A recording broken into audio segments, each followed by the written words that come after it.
Kaixo guztioi, aizue, hemen abil jendeari begira, eta galdera bat sortzen zait. Agian noiz aizuei ere bururatu izan zaizuena.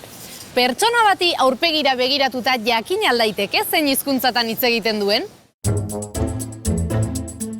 Hauetako zeini egingo zeniekete lehen hitza euskaraz?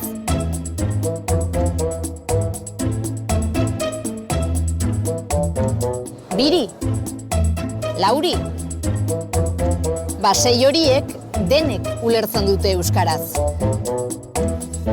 Euskara ulertzen duen jende asko eta asko daukagu dagoeneko gure artean. Behar bada, harritu egingo zarete kopuruarekin.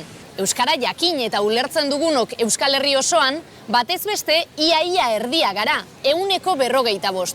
Eta 35 urtetik berako pertsonen artean, 165. Hori bai, gauza bada jakin eta ulertzea, eta beste bat hitz egitea.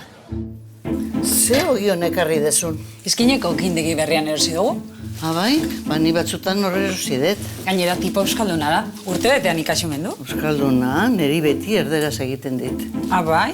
Eta zuk ze hizkuntzatan hitz egiten diozu?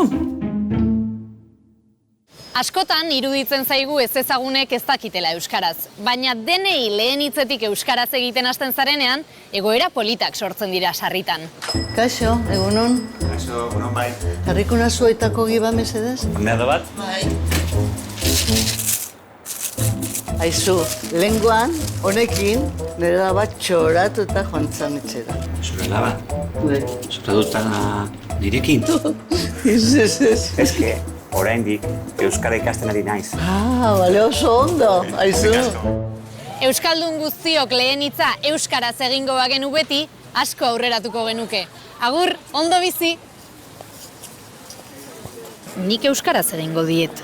Ez alda munduko gauzarik normalena eta naturalena nork bere hizkuntzan hitz egitea.